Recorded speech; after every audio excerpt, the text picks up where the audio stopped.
A graça e a paz de Jesus, amados, retornando com o nosso pão da casa. Hoje nós estamos lendo o capítulo 23 de Isaías.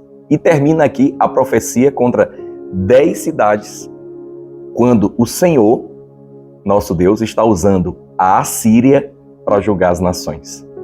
Então há uma totalidade representada por essas 10 cidades, esses 10 reinos, contra os quais o Senhor usa a Assíria para julgar. E uma delas, essa última, é Tiro, e nós não podemos deixar também de falar, porque fazia parte do reino da Fenícia, Sidom.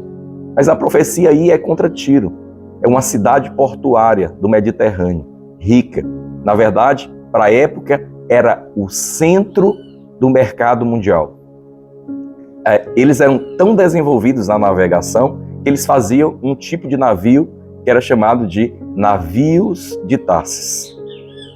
E esses navios, ele diz que quando a cidade de Tiro cai, os navios uivam. Quer dizer, toda a instrumentação que eles edificaram, construíram, toda a tecnologia que eles tiveram e que em algum momento eles confiaram para o seu comércio, agora estava enfrentando dores, porque a Síria atacou a Fenícia. E é interessante que a palavra diz que por 70 anos Tiro não se levantaria.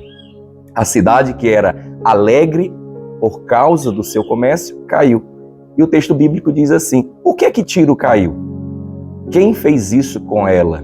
Alguém poderia responder: foram os assírios. Mas o texto bíblico não diz isso. Diz: foi o Senhor, nosso Deus, que fez isso. E por que fez? Porque Tiro era orgulhosa com aquilo que tinha, com o seu comércio. Quer dizer, a sua alegria estava no lugar errado. Ela se gabava do que fazia, do comércio, da riqueza. Ele disse que os seus comerciantes eram príncipes, quer dizer, eles eram empreendedores.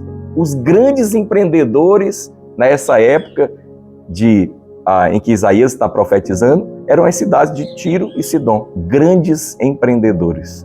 Mas eles não eram empreendedores para o reino de Deus. Aqui tinha uma diferença.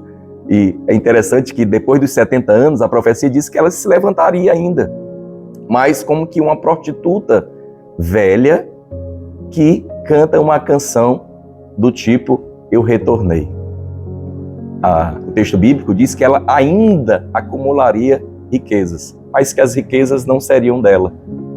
As riquezas seriam dadas ao povo de Deus. Quer dizer, Deus dizendo que passaria a riqueza dos ímpios para os justos.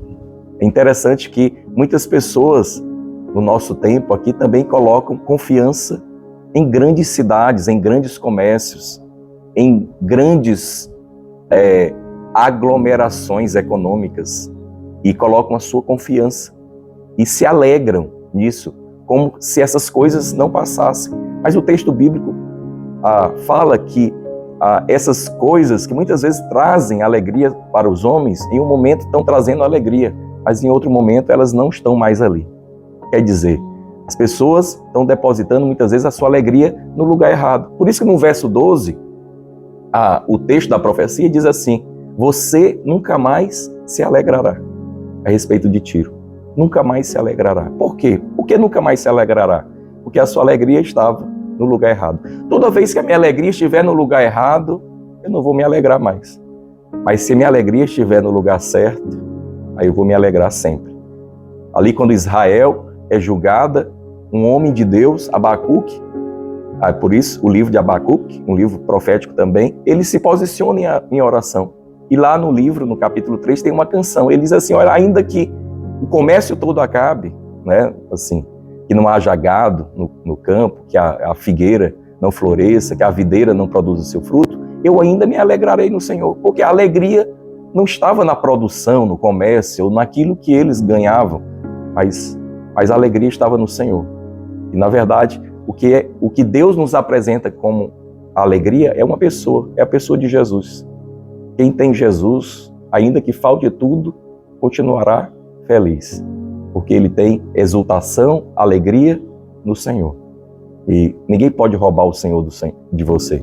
Quer dizer, ninguém pode roubar a alegria daquele que tem Jesus. Amém, meu amado? Por isso eu declaro, você sempre será alegre, porque a sua alegria não está nas coisas, no comércio, não está na grandeza que a humanidade se orgulha, mas está no Senhor. Então, Deus te abençoe, receba o pão da casa.